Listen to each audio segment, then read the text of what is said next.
The format today is a conversation, so I'd like to begin by asking Frank if he's been in touch with anyone involved in the climate side of the transition, the Biden administration transition, and also what he thinks of John Kerry as climate envoy. From what I've read so far, I'm feeling positive about 2021. And importantly, I want to ask Frank, to weigh in on if this is going to be the year that climate change fully enters the mainstream conversation. So, Frank, take it away. Wow, that's so very nice to be with you all. That's a lot of questions. Those are large questions. So let me take a couple minutes. I just want to acknowledge that my aunt is with us, so it's nice to have family here. This is a family affair in the largest sense of the word. Um, so the transition is definitely front and center in our thinking right now.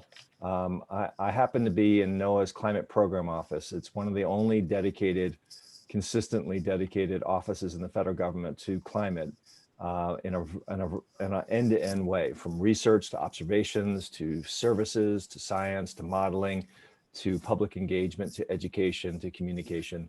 I'm basically the deputy for communication, education, engagement for NOAA's climate office. So, I mean, obviously, if you're not aware, there's a project called Climate 21. It's a series of memos an external, non-officially transition team have looked at, what could each of the agencies do on climate. It's clearly an all of government opportunity. Now, for those of you, imagine some of you know the federal government quite well, some of you maybe not so much. It is a massive enterprise, and getting all of government is quite a task. But that's really what's about to happen if I'm reading things correctly and understanding how this is going.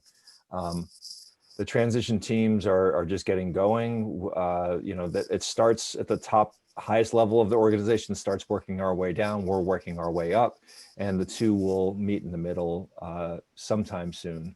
I know some of the people on the transition team quite well, the agency review teams, and we're expecting to have a robust conversation, because the Biden-Harris team have put together a rather ambitious package that now they've committed us to executing once January 20th comes and passes. So I've not talked to the transition team because it's actually illegal for me to do that until they come officially down and make those requests of us. But we are preparing for ambitious responses. Maybe that's the right way to put that. But the next whatever number of days it is, it feels like every day is a month now. It's quite a thing. You asked about John Kerry. I've been working at NOAA in the climate program office for 15 years. Before that was with NASA's mission to planet Earth on one of the satellite missions for 10 years. And so, I've been in the federal space for quite some time. One of the kind of great honors I had was to represent the US government on education and youth at the COP21, the Conference of Parties, which is part of the process that led to the Paris Agreement. John Kerry was the head of that delegation, and it was an amazing moment to be in Paris. Finally, humanity trying to figure out how we could solve, human-caused climate change. 45,000 people from 197 countries plus others, really trying to figure out how we could do this finally. It's been a long time coming. That was 2015. And, the Paris Agreement has a lot of provisions that are really important to what we're doing. Clearly, Biden has made that the beginning of his climate package, which is to recommit the United States to the Paris Agreement. And so John Kerry is a really important person because he was part of the architecture of making that. So having him both as a former Secretary of State and a part of the architects that led to the Paris Agreement is a critical piece to getting us just right coming back in. And then what was the Karen, what was the last one? There was a last bit. I was muting, I had muted myself. It's okay.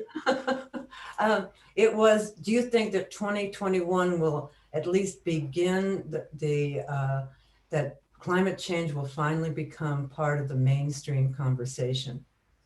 And I know that you're interested, well, obviously Yeah. in education and public education. Yeah, broadly. But you know, I think here's a couple of things to think about. Never before has a presidential campaign of any one nominee taken as much focus on this topic. It showed up in all three debates significantly, not like a one question moving on, just to meet the need of some people and then come back. It was a really substantive conversation. In the one party, there were competing plans that were building on each other, and Jay Inslee's plans were, you know, ambitious. And, you know, a lot of people were like, oh, Jay's got a really, I mean, it was really interesting. That's never happened before. So it was clear that climate was ascending from the 18th, 19th priority higher up into the stack of priorities. But when you really think about this, this is a super issue because it connects all the top issues that we care about: education, food, you know, security, jobs, economy, climate. If you deal with it, it makes them better. If you don't, it makes them absolutely horrific. And that's just, you know, but we're starting to get there. It definitely feels like we're coming over that this issue is being properly positioned. But the work that we're doing and the stuff I'm going to talk about with you all is actually critical to that actually being cemented inside in between campaigns and, you know, for decades of work, not like a blip. Because this is not a time where we can kind of like, oh, the government's got it, we're over here. That's not where we are anymore. Not that we ever were, but that's how it was. So I think that we've made tremendous progress, but we, you know, we have to now get into the details. And so that's what I'm part of. Great. Good answer. Sorry, I'm a wordy guy. So hopefully I'm not rambling. No, it was a good answer. All I right, mean, cool. I was struck too, I'm sorry to interrupt, but I was struck too that Sure. unlike 4 years ago or any presidential debate, climate change was front and center. So that was a great start. So one important thing to note is that, you know, politicians, the relationship between politicians and constituents, voters, people, is a really important thing to consider here, because Barack Obama was deeply informed about this issue in an impressive ways as both as a US senator and as a candidate and as a president. And a lot of times the reason why he wasn't as forceful on this issue was because the people just weren't there. And, you know, leading people, you can only lead them so far. There has to be a resonance with them, and then you're able to go further. People, that just wasn't there. He was leading a lot of times without the people behind him and pushing him. Now the people are finally starting to push, but now we need to push harder, and they need to do more, and we need to push harder, and they need to do more. But that response, that dance between what political leaders at all levels and what people want and focus on and support is really critical, because what we've noticed in the country is that there are times where one mayor, for example, will do some bold climate work, and then the next mayor will go, well, that's not my priority. My priority is poverty, or you name it. And a lot of that momentum falls apart because it can zigzag still, and they can be in the same party. It's not a Republican, Democrat, or whatever. But there has to be a much deeper well of support and understanding of the people in all levels in order for us to really do the transformational work that is required here. Our time is not long. No. No. Cool. Yeah. Oh, All right. No, no. And No, it's not cool, but I'm just saying, no, our time is not, it's not long. We don't have that much time. We have to start now. And that's what I was thinking about 2021 is that it's looking up as yes, opposed to, the years that I've been involved in getting the word out about climate change. It hasn't grown as quickly as I had hoped and thought it would yep, 12 years ago. yep, yep, yep. I was 15 years ago. I feel the same way. It felt like we were just not making the progress we needed to make. It feels like we're now, I mean, in 2015 in Paris, it felt like we were making progress. And then, there's a really important story though, that if you aren't aware of it, is that, and this is not a political statement, this is a social phenomena. I'm not making, just so I'm clear, I'm in my civil servant capacity here, I'm on the record.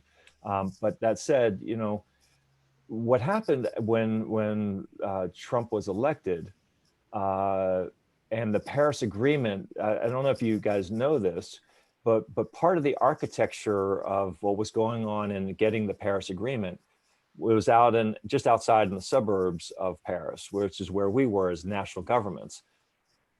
Governors from all over the world, mayors from all over the world, business leaders from all over the world, leaders of academic institutions from all over the world were meeting in Paris. So the subnationals were meeting while the nations were meeting. And the reason why they were meeting was because a lot of the work of dealing with climate change is actually below nation level. It's done by cities and counties and states.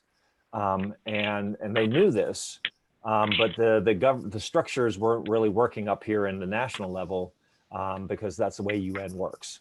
So why that's important is because that activation of the subnational was already starting in 2015. But when Trump was elected, we have a distributed leadership model in our country. That's how our architecture of government was originally established, that you don't put too much power in one place. The balance of powers, the checks and balances isn't just at the national level. It's actually at the states and the cities and the counties against this national and back and forth. So while the nation said we're moving out of Paris, we're not making climate a priority and things of that nature, states and counties and cities and businesses were moving forward aggressively and not waiting for the national leaders to lead. They were leading at whatever level they could.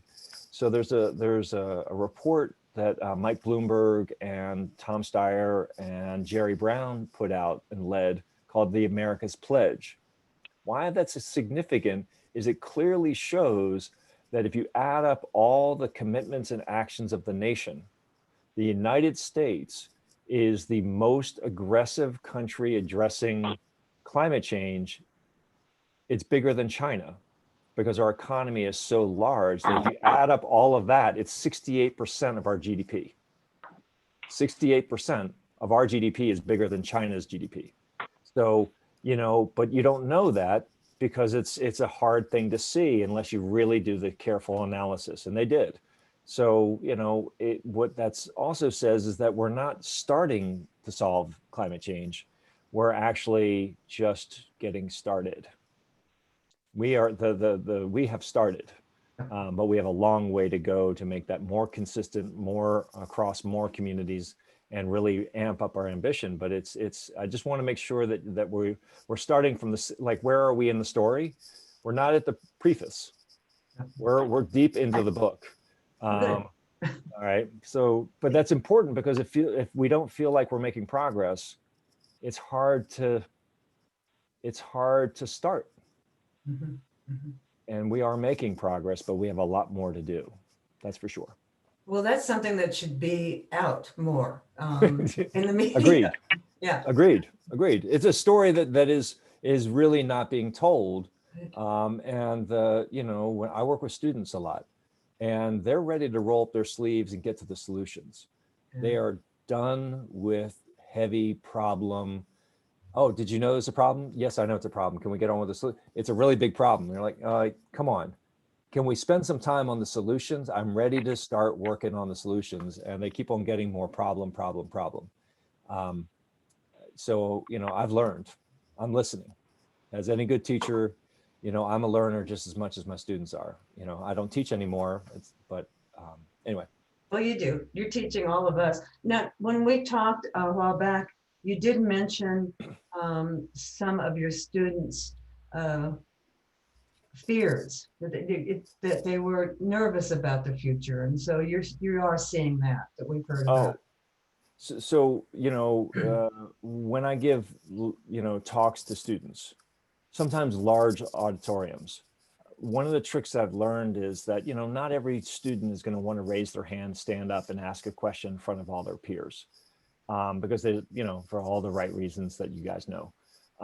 So I would send a clipboard around and say, just write down the questions you wanted to ask, because I really want to know what your questions are. And, just pass it around. I'm not going to know who you are. I just want to see, just the questions you have. And unfortunately, the question just over and over on like pages and pages of questions is it too late? Are we all going to die? Why should I have children? Those kinds of questions. They're really dark, heavy, demoralized, and depressing. And that's where they are. They could ask one question because they wrote it down and passed the clipboard. To have our engagement on this issue, that's what they're getting. We have a problem. We have a very big problem, because it is a very dire problem, but it's also something that we need to work on solving. And if we only get you to be concerned and that's it, we're doing damage. And I think when I think about climate change and the solutions, I think about a massive amount of work to transform electrical production, to transform how we live and work on the land, to transform how we grow and use food, and to transform how we live and where we live, both in our country and worldwide. And if you think about that, there's a lot of change that has to happen in a short period of time. Now we need people fully motivated with every bit of brilliance and talent and capability to task in whatever way they can get there. So, I mean, this is a works program and of a magnitude we haven't even dreamed yet. That's how I think about this. Well, I saw somewhere that they're talking about a climate core. Yeah, that's a piece. So when I think about the work we're doing is, let me put some scale into this for you guys. There are 54 million students at the K-12 level in this country, 20 million students at the higher education level. That means 1 in 4 people in our country is a student. And, a lot of times people who are really concerned about climate change forget about building up the human capacity to solve this, because they're so focused on the urgency of now that they forget. But we've been there since 1990. If we had started doing this, what I'm talking about in 1990, the people who were in 6th grade in 1990 would be in their 30s. Imagine where we would be as a country, regardless of your worldview, regardless of your politics. You would have a deep understanding of the problem, and you'd also have a deep understanding of the benefits that come with the solutions. But that we didn't do that. And so this is one of the things I'm very careful about, because, engaging youth, actually, a lot of times people are like, no, we don't have time for that. And you're like, that's exactly what we need to do. Because if we've learned anything about the youth, they're not taking it. They're rising up. And they're demanding the older generations pay attention, do the work, do what they can, and they're going to be willing to join us in that. They're not waiting to take the leadership roles. They want the leaders now to do what they have to do, plus they'll help them. That's the equation that they're coming from. And I'm in the business of working with people at all levels. So, but we have to get into the solutions here. But I mean, how we approached this back in 2005 when I started at NOAA, it was very problem heavy. We really need everybody to understand the problem. The problem is that the human psychology is broken there.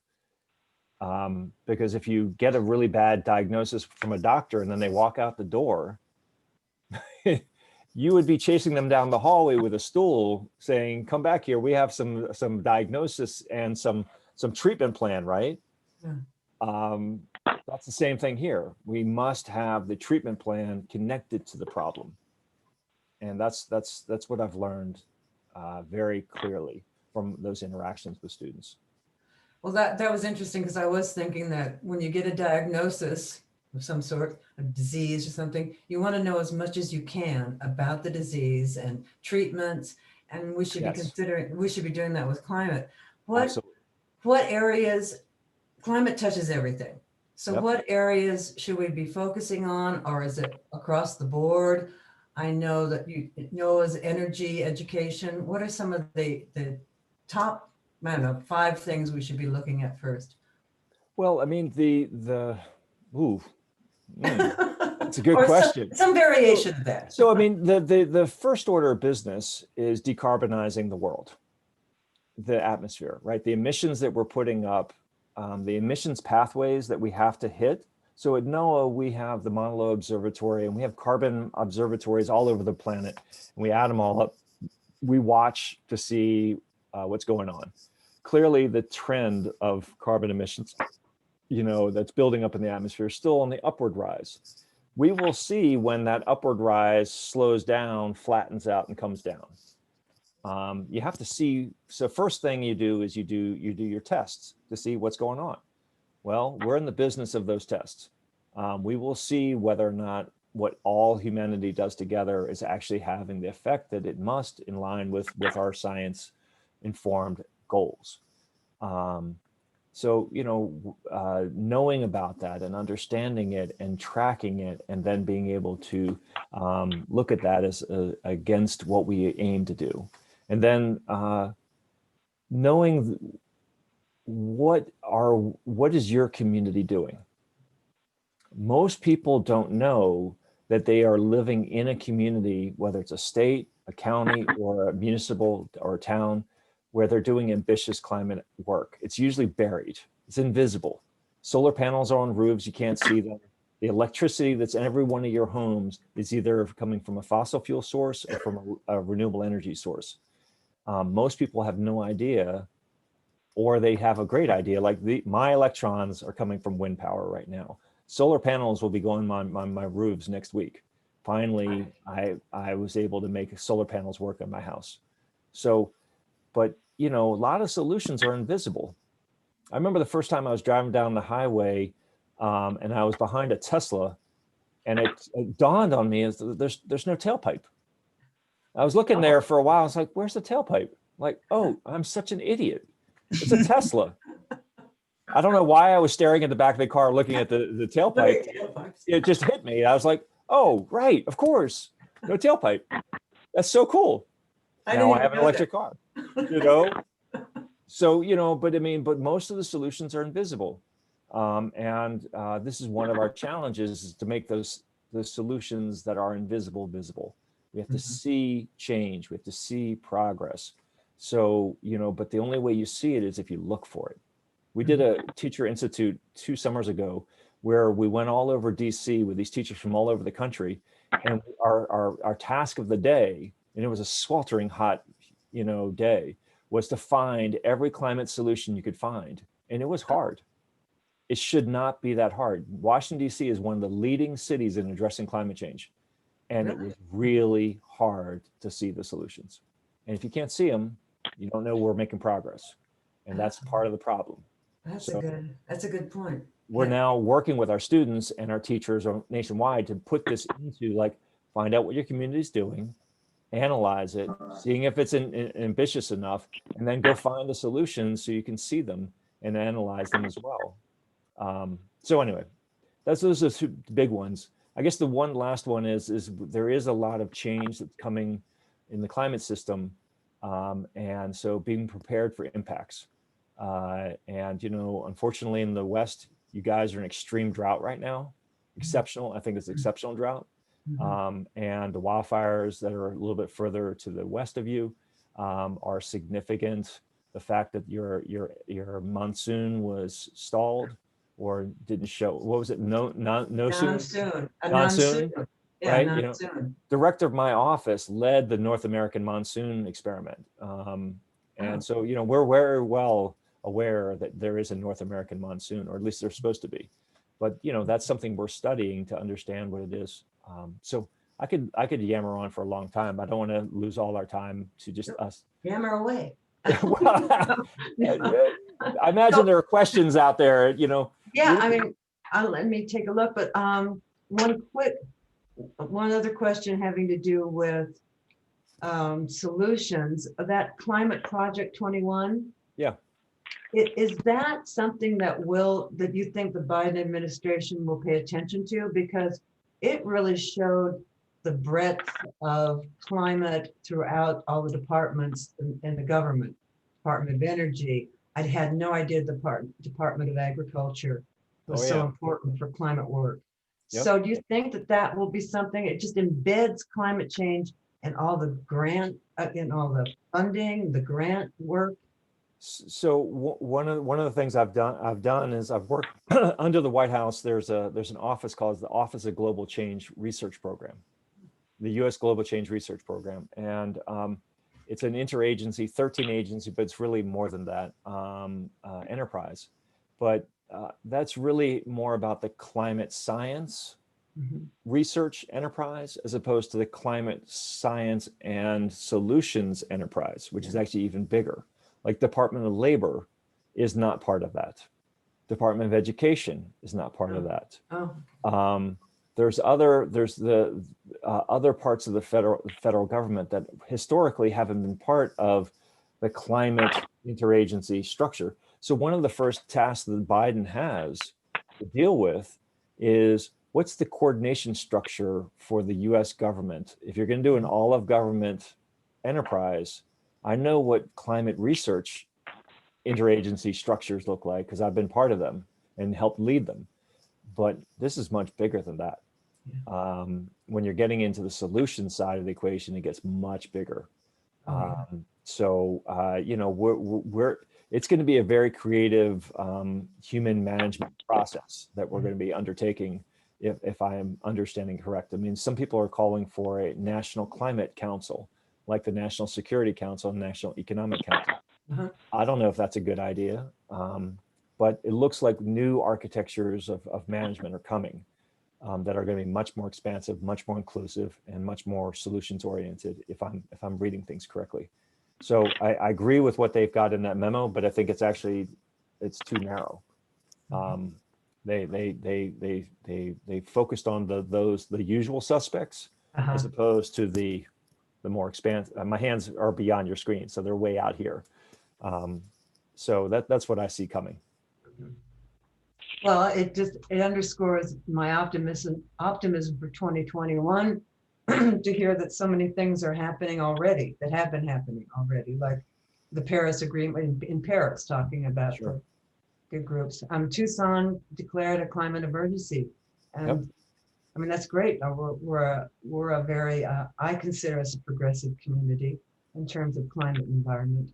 And one thing I'm going to look at, see if we have any questions. I think we may have a couple. I forgot what I was going to say. Well, one thing I'll say is I'm really comfortable answering questions. Okay. Would it be helpful, Karen, if one thing that we just completed a major project on Monday, anticipating, we knew for about 3 years that an administration was going to take climate seriously. And so but one of the things that we're very aware of is that we're not building the social awareness on this issue, the public will, to really be that resonant part with leadership at all levels of the government.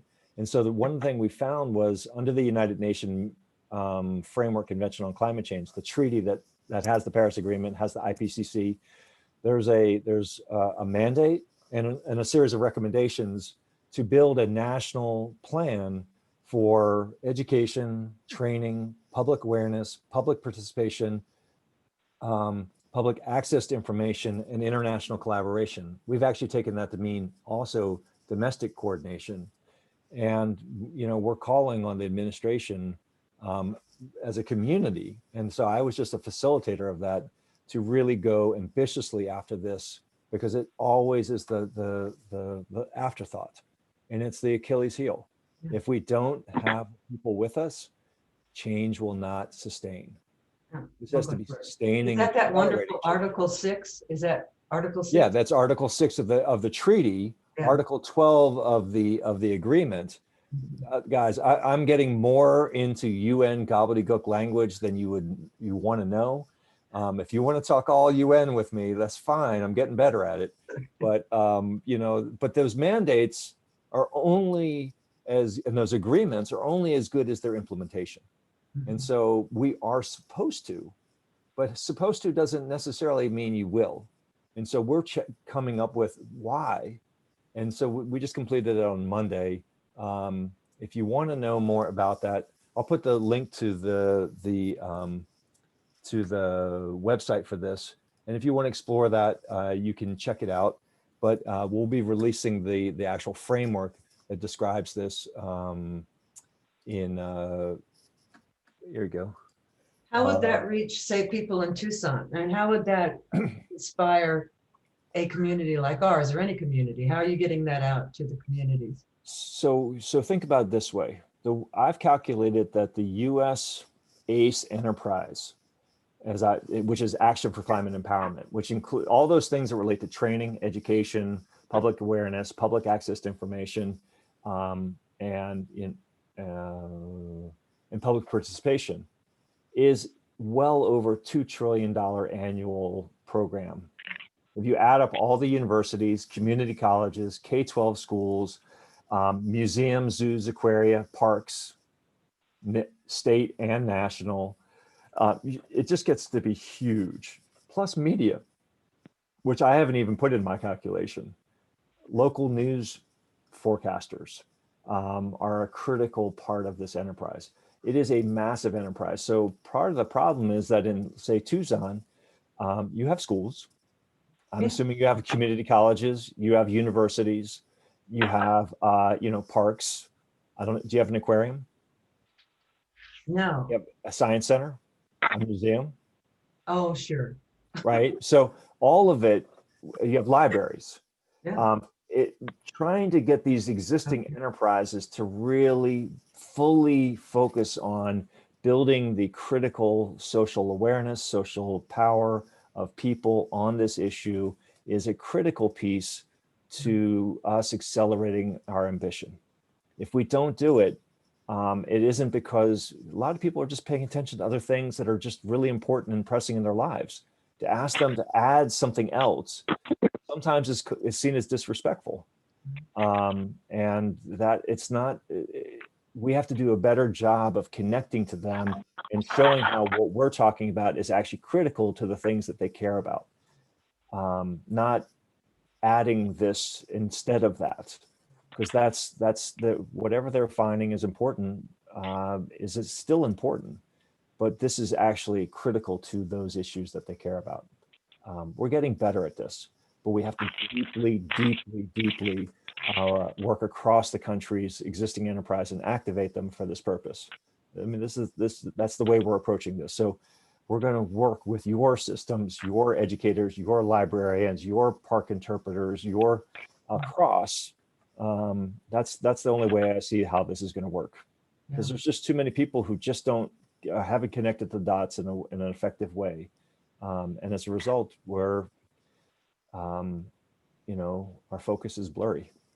Well, that's that. If every, say the Desert Museum, one of our great outdoor museums, if every entity like that use the expression climate change in some way, just brought it to the fore in the conversation, we would have a lot more people engaged, because we're kind of relied on sustainability as our key word, but I really believe we should just saying it out front. Climate change, Well, global warming.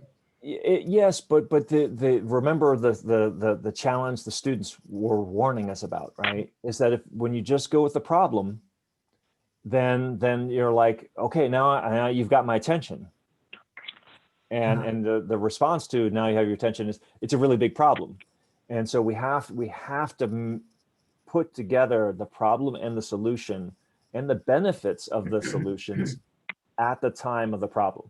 They have to be Perfect. completely coupled all the time, every time, all the place, everywhere.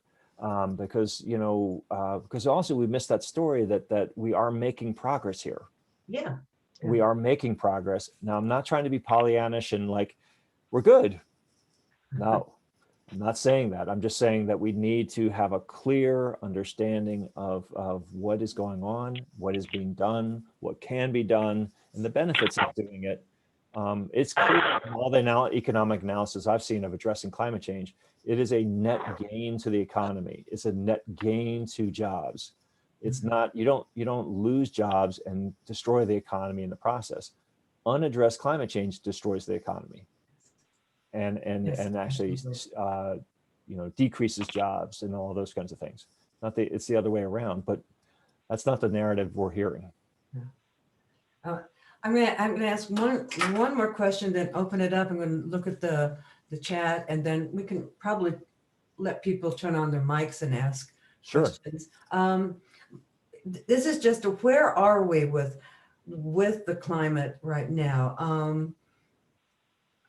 Is it like 30, 40 years before anything we do to reduce greenhouse gas emissions before it shows up in the atmosphere? So where are we? Do we have like 30 years of this kind of, assuming we start making inroads into decreasing carbon, are we in for 30 years of, in Tucson, drought and monsoons and heat waves before it'll get better? Now, where are we? Yeah. So that's a great question. Let me answer it with sea level rise. Okay. The sleeping dragon of climate change. The scariest thing out there is sea level rise. And remember, we're all connected to each other. So if one community is deeply impacted, we all feel that impact, even if you're far away from the ocean. But sea level rise, what we do with carbon emissions worldwide between now and 2050 will determine what level of sea level rise we have in 2100, 2200, 2300, 2400. We have the ability right now to slow down sea level rise. So instead of it going up like this, it goes up like this. What that buys us is time. Communities need time. Cities need time. London has been in the same place for 1,000, 2,000 years. Cities don't move usually, but what we're now talking about is some very sizable, massive impacts that are just cumulative. And so the number one thing when I think about this is slow sea level rise down by drastically reducing our carbon emissions. If we really understood what was coming with sea level rise, we would have a humongous motivation worldwide to decrease our carbon emissions way faster than we are doing it right now. So that's one. But there is a lag in the system. So what we did 30 years ago is now what we're starting to realize. So there's a lag in what is done over these 30 years is going to show up in the future. That said, drastic carbon reductions worldwide. That's why the Paris Agreement was such a critical thing, because it was all countries agreeing together to drastically reduce their carbon emissions. Whether it was enough we knew it was not enough initially, but it was going to get us to the large cumulative impacts. Let's remember, we all live in one atmosphere. We have one climate system. We share this, all humanity shares this climate. And so we all share the obligation to do what we can for each other and future generations. So anyway, that's just, Okay, no, that, there's a tool, I'll find it, you know, in a moment, that actually you can look at, you know, under which carbon emissions scenarios, what you're looking at from a heat perspective. I mean, I imagine with you guys, the largest climate impact you're experiencing is high heat, and heat waves, and the number of days over a certain exceedance, 100 degrees, 95 degrees, 105 degrees. That kind of modeling we do. I know where it is. I can't, you know, because I'm talking. I can't go get it. But I mean, you know, there's a clear difference if we do remember, all humanity, you know, has a deep decarbonization in the atmosphere. Well, you'll have a very different future than if we don't. When is the big unknown. so it starts right now. Here. Oh, it's game is So, on. I mean, that's, You know, remember, we're not at the beginning of the book. We're in the book. we're in the book. But Okay. you know, we haven't gotten to the end of it. But you know, we're definitely deep into the chapters.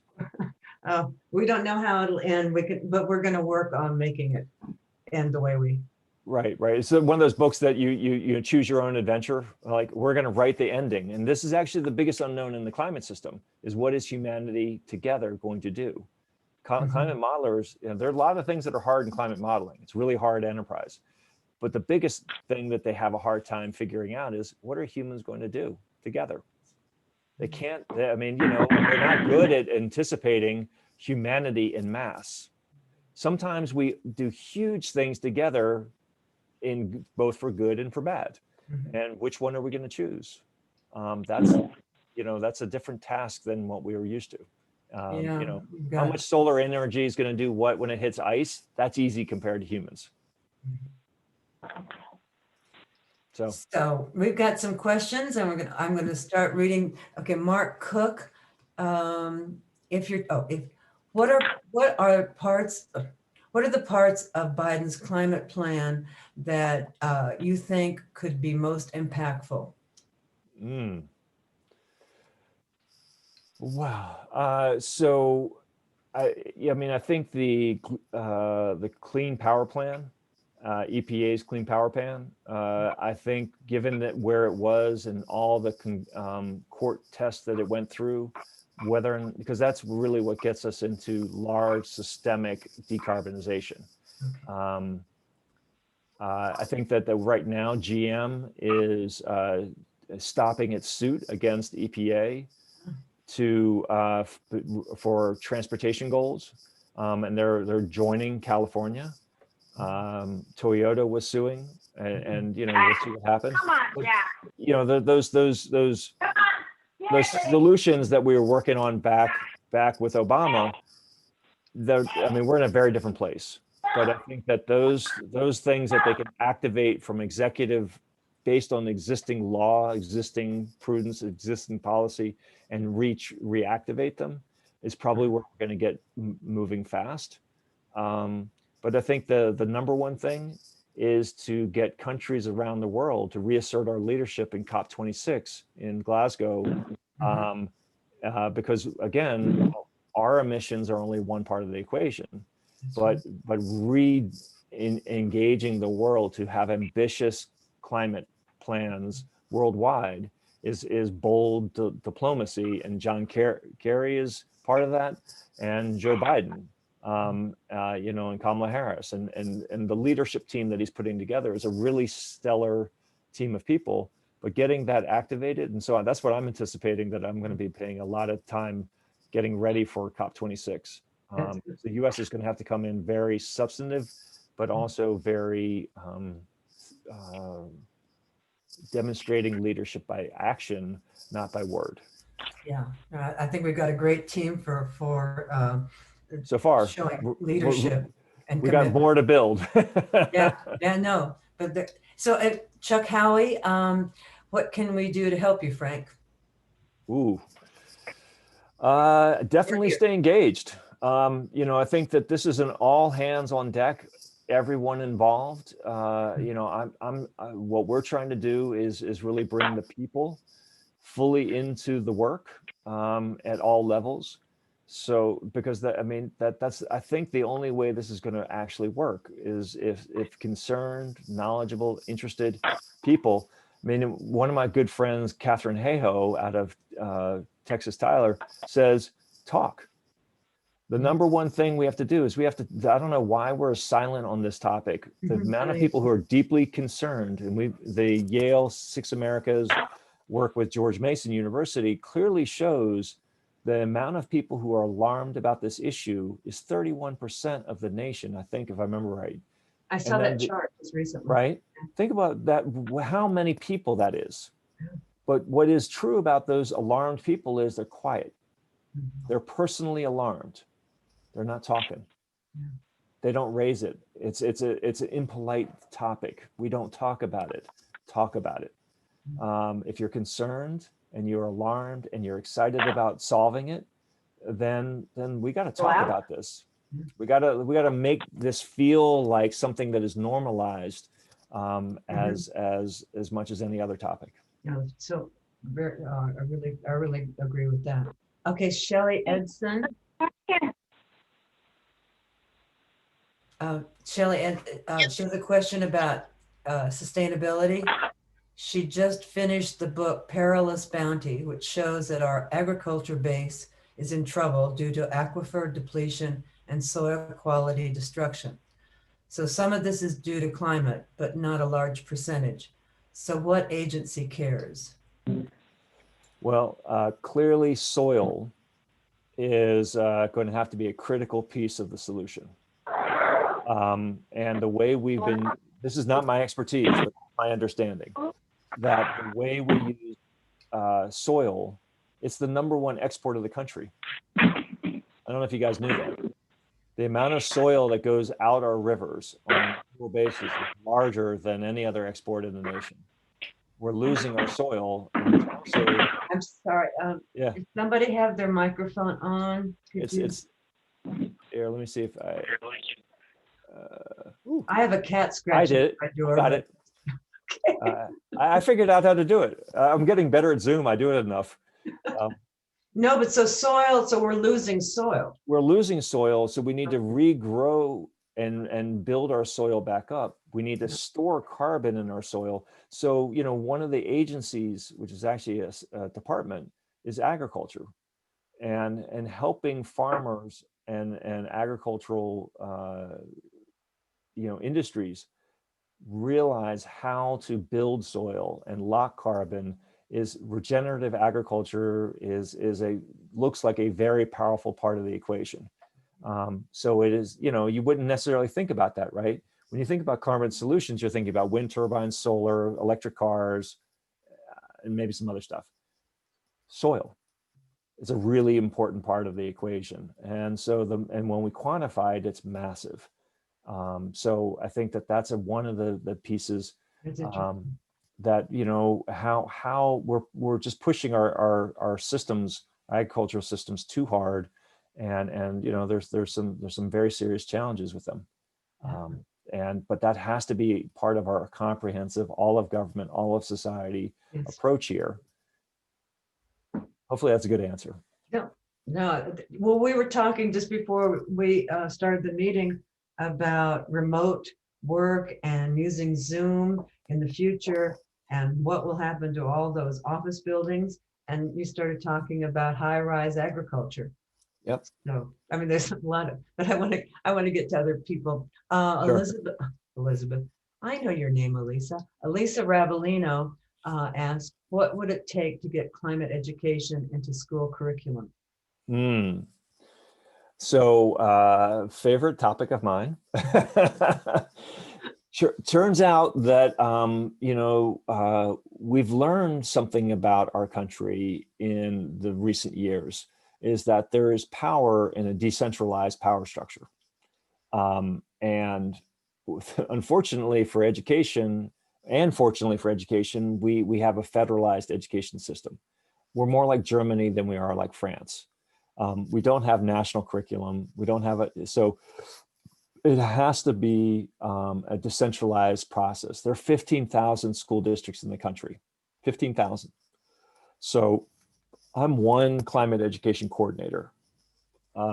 So one of the solutions I'm working on is actually to build out the partnerships with states and cities in order to have them choose what they want to do with these. So that's a lot of engagement, a lot of support. That's starting to happen. Students are demanding it across the country, and but it has to be a partnership where the decider is a county, is a school district, is a state. We don't get to mandate that. That's just that I don't want to go to the Supreme Court and lose. I'm pretty sure if it went there, we'd lose.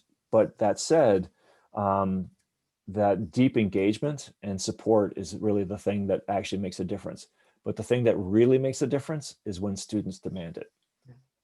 Adults listen to children and youth and students on this issue, and there's something called intergenerational dialogue, and there's a very powerful body of research that's starting to come out that the biggest champion for this is young people, and the more they demand it, the more it's going to show up. As a former teacher, I will teach a student anything they want to learn, because teaching students things that they don't want to learn is not the most enjoyable. So use it, work it. There's a lot of new models and practices that are showing up where parent teachers associations and youth, are getting school districts to pass resolutions, because the demand is coming from the constituent as opposed to from the top-down architecture. I think that's the only way this is deeply going to happen, as opposed to, yes, we teach it, because the one unit in middle school in 7th grade is climate change. That's not what we're talking about. We're talking about all subjects. What's going on in New Jersey, the First Lady of New Jersey, with all standards, teach climate change at all grade levels. That's kind of what's showing up as a national model, because this is not just science. This is all subjects, all standards, all disciplines, all years. Yeah. Can I Touches ask a everything. follow-up question? Sure. Is this something that maybe in the Biden-Harris administration, the Department of Education, the education secretary could, they could make it a nationwide mandate, or at least practice, or set that in motion? Yeah, Encourage school districts. that you can encourage, right? The mandate is where it gets hard. There's a partnership I have with the Aspen Global Change Institute. They have a K-12 climate action initiative with former secretaries of education, former administrators of the EPA, have a national commission on this. And one of the secretaries of education for Obama, Secretary King, was talking about this exact issue. And it's like, the Secretary of Education could do some very powerful things, but it's really more a bully pulpit as opposed to mandating and lots of stick. The carrot is the way that this is going to work. Because I mean, the decider is not the national, it's the county, it's the state. Yeah. It's, somebody else is the decider than the national government. It's just not how our education system.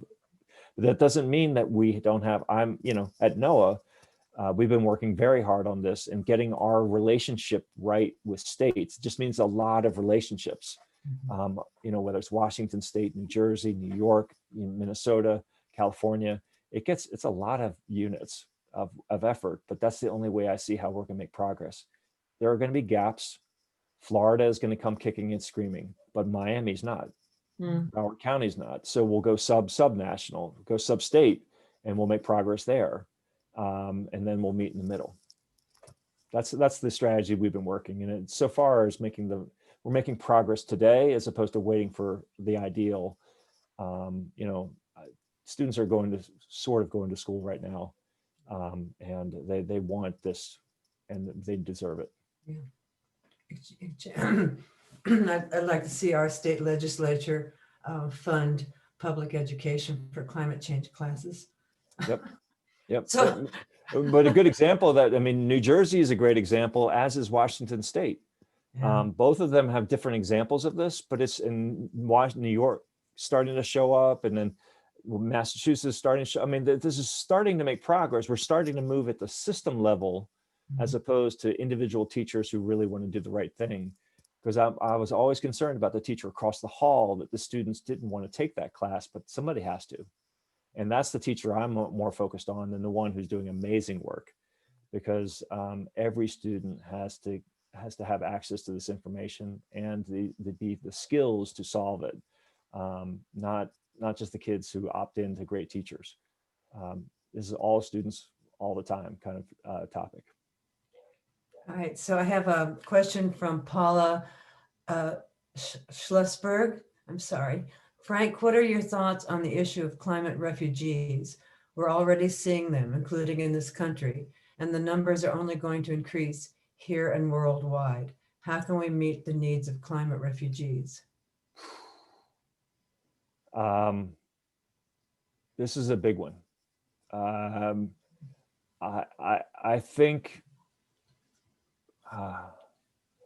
think we are not ready to handle what's coming here. Syria is the first major, I mean, Somalia was one, but Syria was the real first clarion call on this. The reason why the Syrian civil war started was because of a massive drought that forced people that shouldn't be near each other because they don't like each other next to each other, and then the civil war started. And I mean, I'm simplifying things grossly, but the fact that there was millions of people moving around out of Syria, and it did not go well for them, and they were not treated well, and it's a natural phenomena of a climate phenomena, and so we have got to figure out how to handle large numbers of immigrants equitably and justly in the world. There are places where the climate is going to impact much more significantly than others, unfortunately. And those places that are going to be deeply impacted, people are going to move. And we have to get better at dealing with these moves with you know, we're not good. We're not good at this. And we're going to have to get better at this. And the quantities are going to have to be much more substantial. And so that's just I'm speaking as a person. I'm a person on this topic because this is outside my expertise, but it is something I am deeply concerned about, because the suffering that's coming from this is avoidable, or we can diminish it by how we handle it. And we've not got a really good handle on this at all.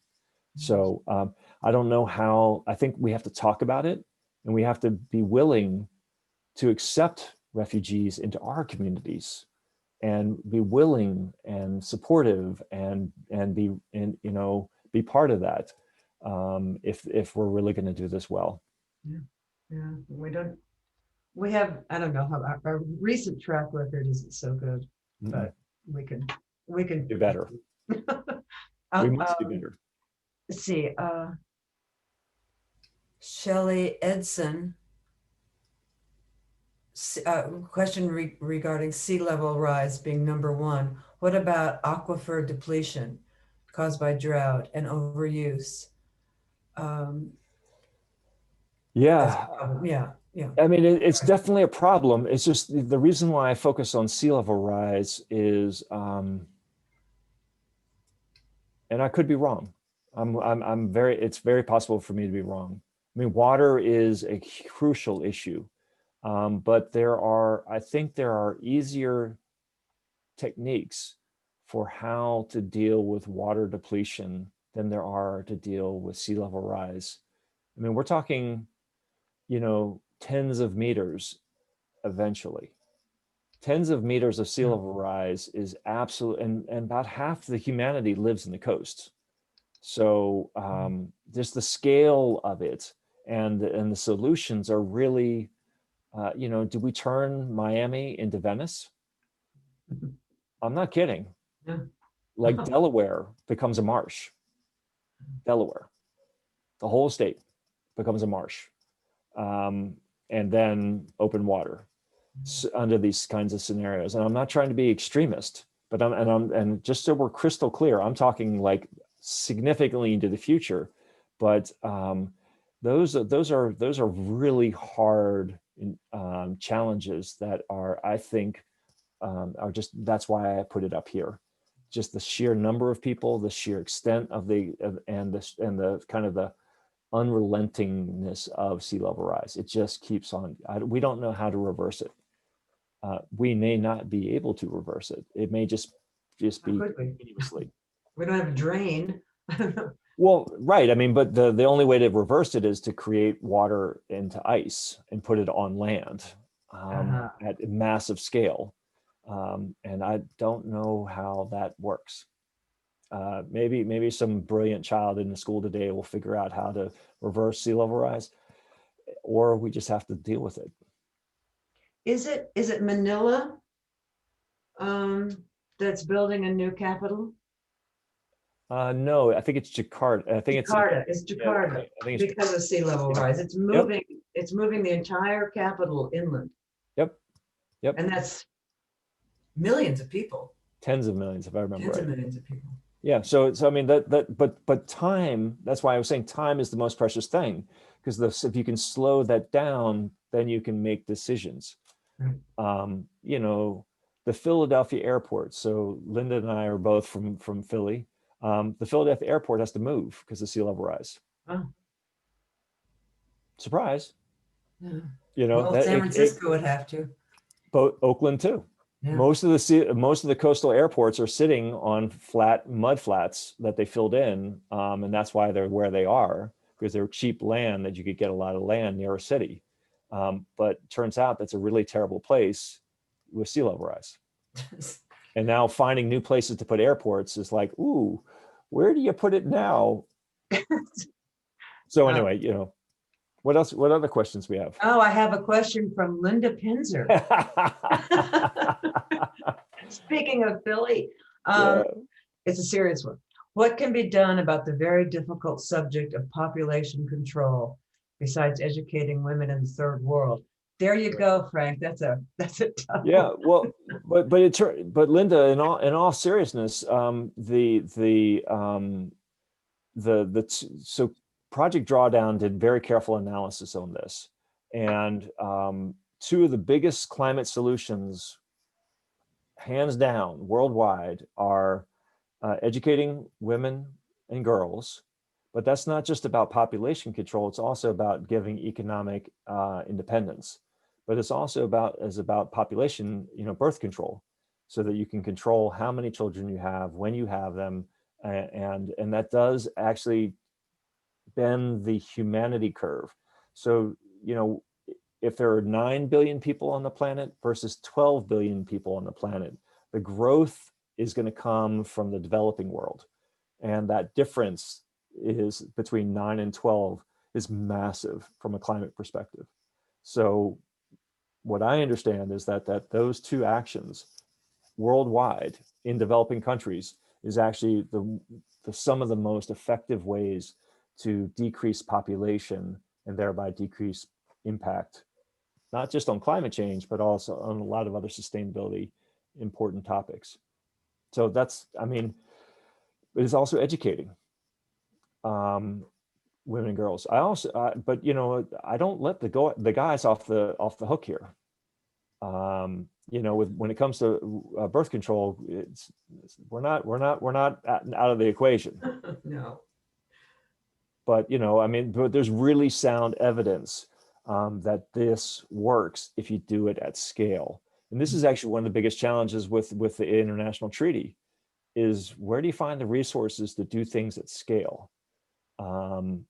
These are like evidence-based projects that we found are true, but how do you take that to scale and find the resources to do it? Especially with COVID, has just been hammering countries' economics and states and cities' economics. And so finding the money to do what we know we must do is going to be one of the biggest challenges we have before us. Yeah. But that's somehow we're going to have to do it. I don't know where the money's coming from, but it's going to have to be found. Well, if we have the will, we'll find the way to use it.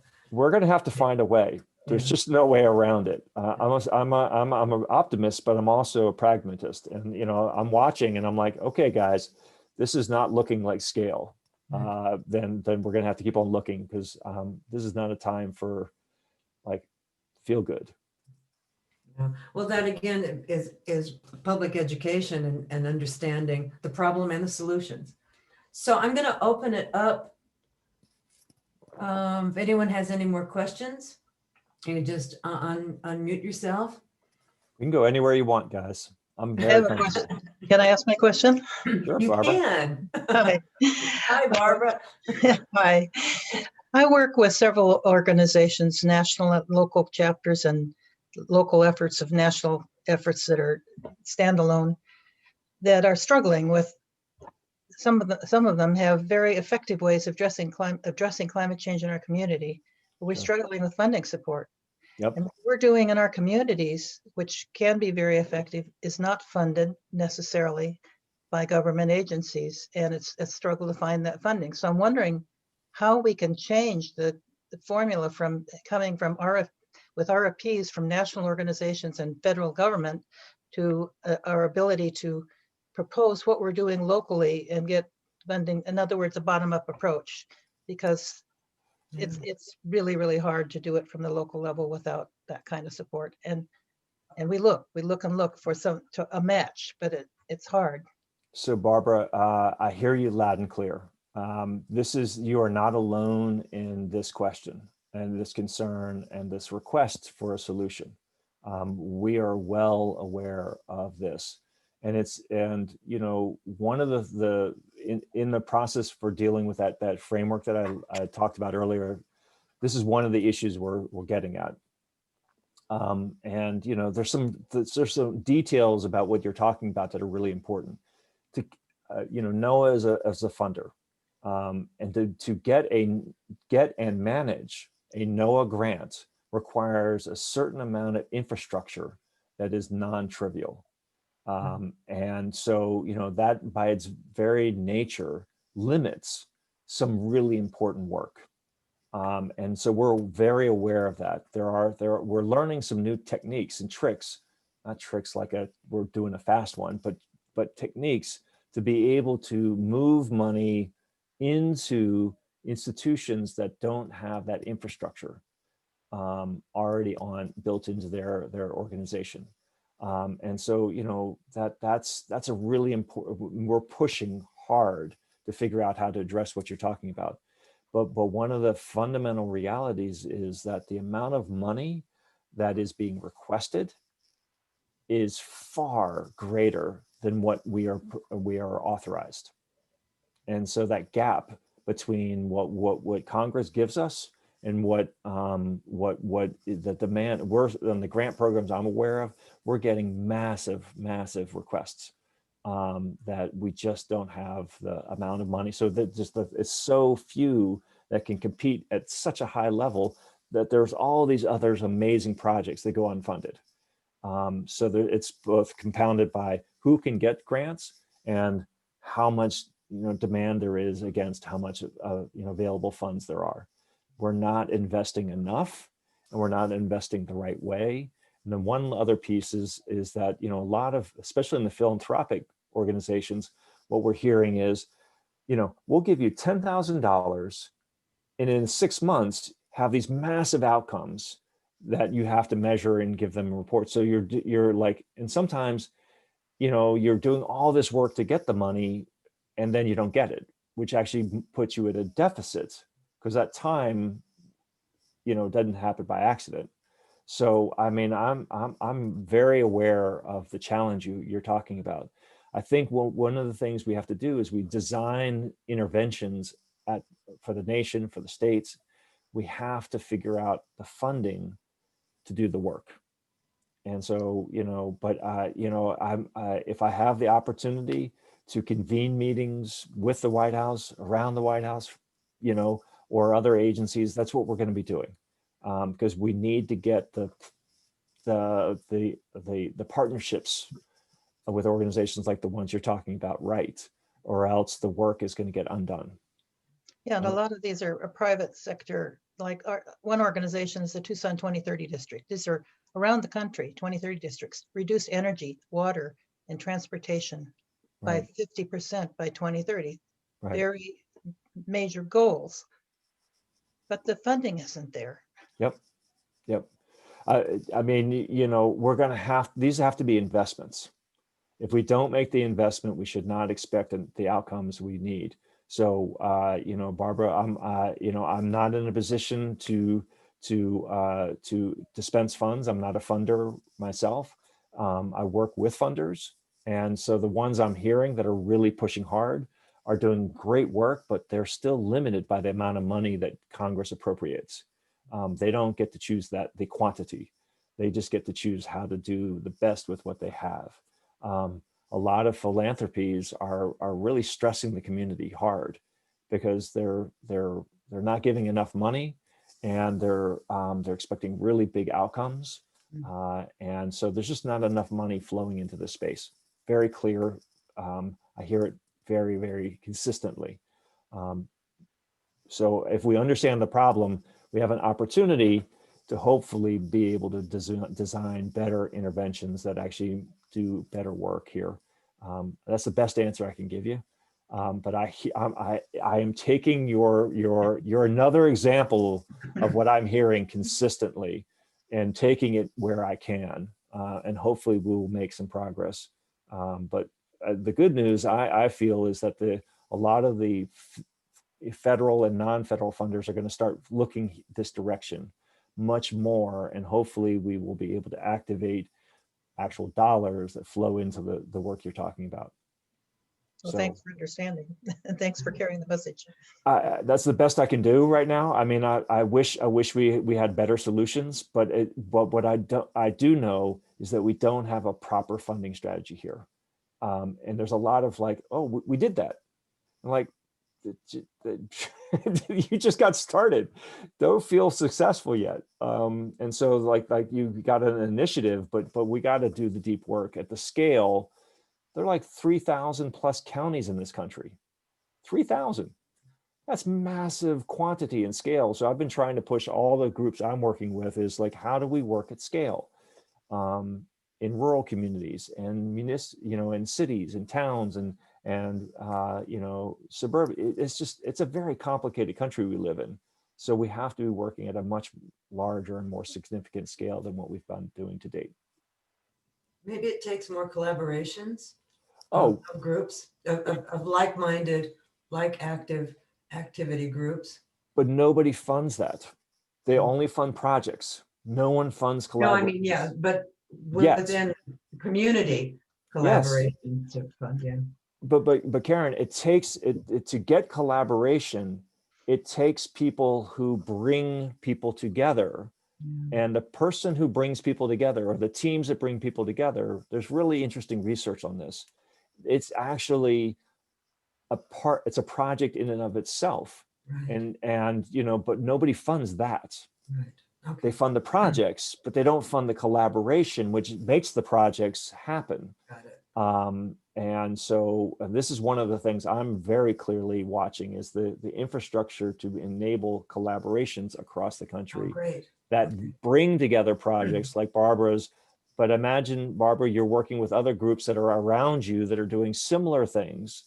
But I don't know how often you find out like, oh, I didn't know about that, or I didn't know about that, or I didn't know about that. But if I had, maybe we could have done that together. What I'm hearing is that happens all the time in communities because nobody's building. There's this research on social networking, where there's who's the thread and who's building the knots. Usually they're different people. I'm doing my work, and then somebody's building my work with other people's work. I'm one of those people that brings people together. That's my role.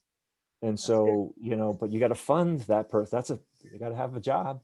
They got to have an income, or else they're going to go off and start working on thread. And then we miss the real deep work, which is the knot work. Yeah. Sorry. We actually have somebody in Tucson doing that. He's with AmeriCorps Vista. Yep. And he's he's talking to, and Barbara, you were involved with Nick? Yep. He's contacting every group, word of mouth that he can find involved in environment, climate, social justice. The Awesome. last time I talked to him, there's over 100. Yeah. And he said it's like concentric circles. There's no connection between them. But Yep. we have tons of organizations working on issues that we're all involved in. But anyway, Yeah. open it up to someone else. Anyone Well, like? there's just one last Yeah. point, Karen, is if he's with Vista AmeriCorps, Yeah. one of the challenges is he's time dependent. Yes. And one It's of the things we January. know, right, exactly. It's like Yeah. they get, you know, I've been doing this work for 15 years. Okay. You need consistency. The amount of time that person who builds the relationships and does the work actually needs to be longer than a lot of the projects. Yeah. So if you're going to do this deep community work. Yeah, it's kind of like dipping the toe in the pond, but at least he's, But but it was just amazing to know that that many people were working, that many organizations were on the ground. Yep. And I only knew of a handful. Exactly. So, I mean, you know, I used to do stream ecology with my students. And, you know, when you're in streams that have lots of stones in them, you know, if you want to see what the biodiversity is, you flip the stones and then you start looking what's underneath. I find it's like that. It's like, you know, every time you look under a stone, you're like, oh, look, there's more, there's more, there's more, there's more, there's more. But when you look, you know, at initial, it seems like there's nothing here. Yeah, good analogy. Stones. There's a lot of stones to turn and you're like, oh, wow, there's so much. Yeah. But that's a really important part of the equation that we're working on right now. Yeah. Well, that's an important one. Power in numbers. Absolutely. Anyone else like to ask a question? Be sure to unmute yourself.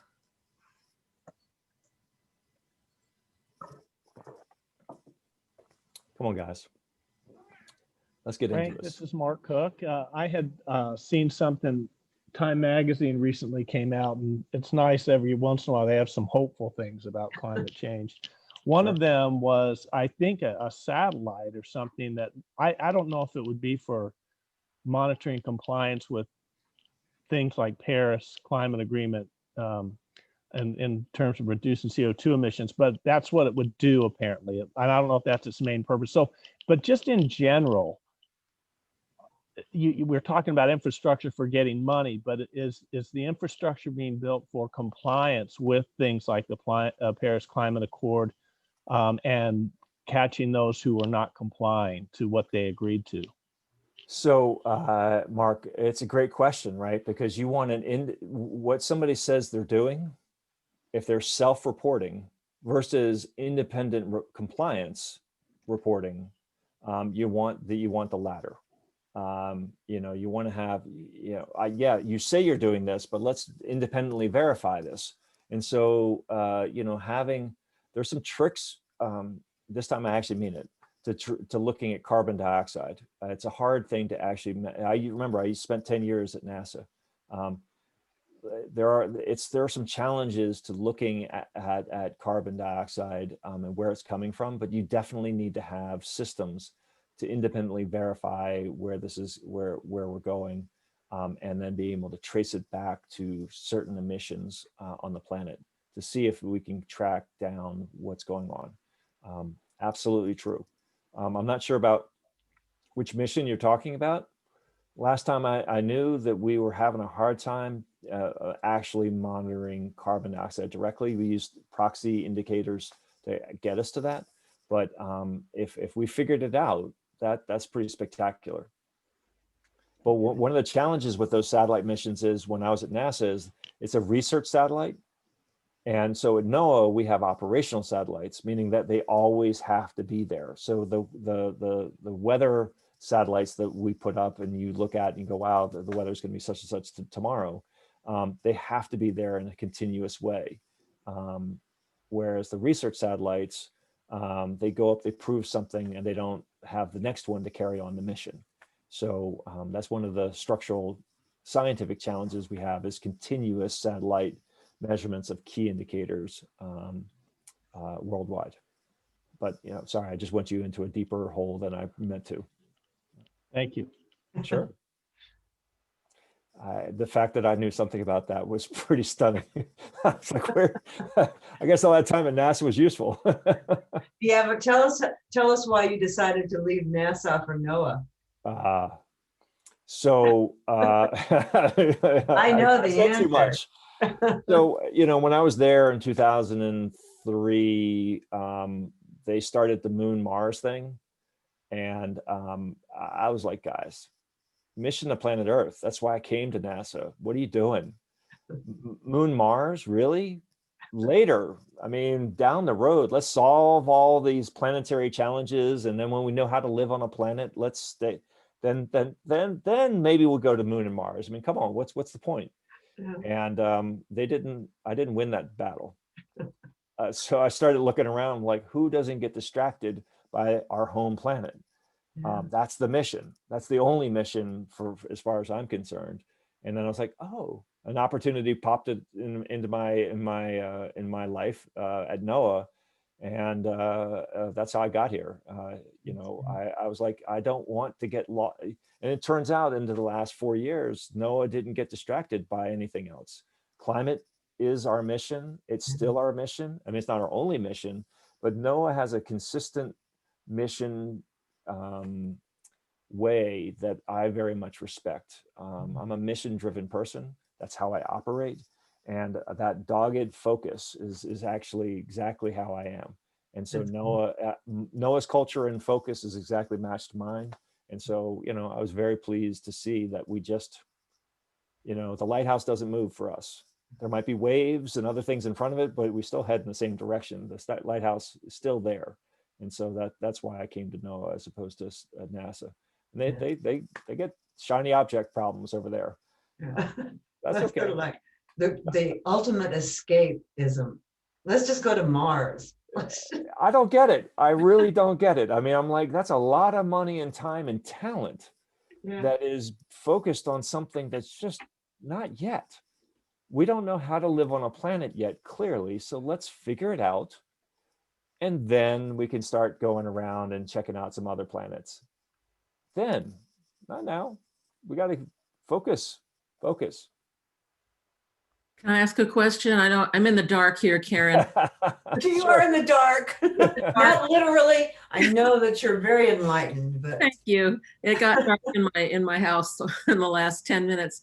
I was just wondering if, Frank, if the Trump administration went after NOAA, and if you guys were under any kind of, did they try to degrade your what you were doing, or influence you, or take away your money, or reduce, So I mean, it's sure there's a lot of public record here. So one of the interesting things that came in the Obama administration from the Bush administration was they emphasized scientific integrity and political interference policies. NOAA had the most robust policy of all the agencies. And so, I'm the scientific integrity and political interference lead for my division, which is the Communication, Education, Engagement division, which is on climate. And so that was a powerful tool that we had available to us. And we have whistleblower training every year. It's by law. We have to be, that's part of the expectations as being a civil servant. That said, I mean, our budgets were slammed by the president, and then Congress would, appropriate appropriately. And, every year we would get, we even got bonuses, not bonuses, enhanced budgets. They were not bonuses. There you go. darn. But, I think there were some moves late in a few months ago to start putting people in and start really, getting into things in NOAA and changing out our science advisor and things of that nature that were starting to get troubling because we were but it never happened. We never had anybody, like EPA. I'm part of the team that runs climate.gov, one of the major federal climate websites. And I was also on the Federal Advisory Committee for the National Climate Assessment that was released in 2018. Those things happened. You know, that interference was not allowed because we have clear procedures and processes and techniques. But, you know, at EPA, they turned off their website on climate change, one of the best in the world. I don't know how that happened, but, you know, no one ever came to us and said, you know, hey, turn that thing off. That didn't happen. So, you know, but I think that where it could have gone is another matter, but we don't have to worry about that. Yay. Yeah, now you don't have to worry about it. I mean, I'm thinking that maybe, you know, I just keep remembering the hurricane in Alabama, Oh, yeah. the map of Yeah, Sharpie. everybody. but do you guys know how that started? No. So what happened was, I mean, this is a really important story because, I mean, one of the things I've learned in my 15 years at NOAA is credibility and trust are Yeah. critical to our mission. If people don't trust the Weather Service, we have a real problem. If they don't trust our climate findings, we have a real problem. So trust is everything. If anything, we're conservative, that things are worse than they actually are, because we will not go, we don't let our credibility get damaged. So it's an issue. But, you know, what was happening was the president started saying that Alabama was going to get impacted by the hurricane, and people who were listening to him started calling the Weather Service, and they had no idea where it was coming from. The forecaster, they were picking up the phone like, what? No, we're not saying the hurricane's coming here. And then, what? No, that's wrong. What? No, it's wrong. So they tweeted to try and get ahead of all the phone calls that were coming in. They had no idea the person who triggered the phone calls was the president. And so when they put their tweet out, they were basically refuting the president, something federal people don't do. We're not allowed to question the president's integrity. That's not how things work. But we had no idea that one thing was connected to the other. And so that tweet then looked like we were being insubordinate. Right. And then that's why the marker got used on that little thing, was like, no, I'm still right. And let's see, look. And that's actually illegal. You're not allowed to modify a weather warning. No one, only the Weather Service is allowed to do that at NOAA. So that's an illegal act. But you know, that whole thing triggered our scientific integrity policy. Yeah. And you know, and we said, there's nope, that's not how this works. And so it was a really big ordeal. But you know, the Weather Service forecast team out of Alabama, you know, they did an amazing job. They did their job. They let people know there's worry here, there's no worry here, and based on our understanding, and the hurricane did not come to Alabama, and people could not waste money preparing for a hurricane, and you know, all that kind of stuff. So, but they did their job. So, I mean, you know, that's, you know, I'm a big believer of do your job. Well, it's true. I hadn't thought about it in those terms, about if we lose trust in the weather forecast. I mean, that's the basis of our society, weather, agriculture, going outside. And I know that I was reading something that you were on your site. No, it was the climate literacy PDF. Sure. About, you know, climate is not the weather, you know, they're two separate. Yep. But I always think of climate change kind of, to me, it's like the weather, in that it touches everything we do. You know, we walk outside, there's the weather. We walk outside, there's possible impacts of climate change. But anyone else want to ask a question, or I think there's something. And this might need to be the last one, because we're at. Yeah, I'm sorry. No, it's okay. It's just, you know. Because you're not here. You're someplace else. It's later. It's Elisa's room is what is outside where I am. And she's in California, and you're in, where are you? I'm in Maryland. Maryland. Okay, well, welcome to Tucson. Yeah, well, thank you. Is there one more question? All right. Well, I just want to thank Frank so much for taking the time to join us. Yay. Little wave to you, and good luck, and enjoy the fact that we're actually going to have people at the top who care about what you care about, Well, what we care about. yeah, but the thing that just so you know, Yeah. the political appointees take a while to get in.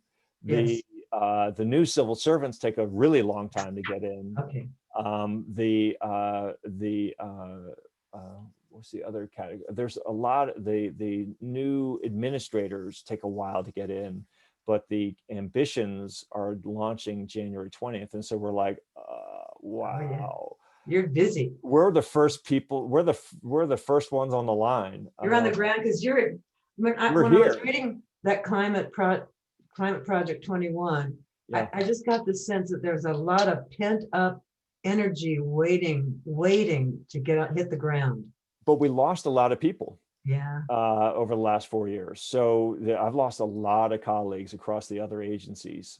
And so, you know, the all hands on deck is the boat starting, but there aren't actually that many hands coming up from below. They're on the beach over there waiting for the boat to get there. And you're like, But they're ready. we're running the boat, you know, with a skeleton crew. And so that if you look at that memo, there's a lot of day one. Yeah. And then first 100 days, a lot That's of the right. people who are going to be working on this are going to be coming after the first 100 days. So, you know, like, wow. Yeah, but you know, we can, It's okay. if we waited 4 years, we can wait 100 days. No, there's no, because COP26 is. When is that? What month? That's in November of 21. So the amount of work we have to do to get ready for COP26 and to get rid, you know, to start all these things is just massive. But the staff, the people. Oh, that's a shame. Well, no, I'm telling everybody, you know, fill out your USA Jobs profiles, get your resumes ready. We got to staff up fast. Cool. Remember all those graduate students. Oh, the talent's out there. It's Yeah. the process. The human resources divisions are just not ready for this amount of onboarding. Oh, that's exciting. That's exciting. Because I mean, it's a lot of work. I've read those plans. I'm like, wow. Yeah. No, it's not like you can snap your fingers. No. But it seems so simple. They put it out so well. They describe it. Oh, it's good. But Just I mean, move right in. Just move I know right the in. human resources departments. I'm part of the hiring team. And Are you? Well, yeah. I know I'm how gonna long get it my takes. resume. Yeah. We gotta get the money and then the I'm bill. ready to work. It's All good. right. Anyway, thank you guys. Thank you so much. It's such a pleasure to meet you too. And again, thank you for joining us. We really pleasure. appreciate it. Be All well. right. Good night, everyone. Good Thanks for night. coming, stopping by. Thank you. Good night. Good night. See you later, Barbara. Like Monday. For sure.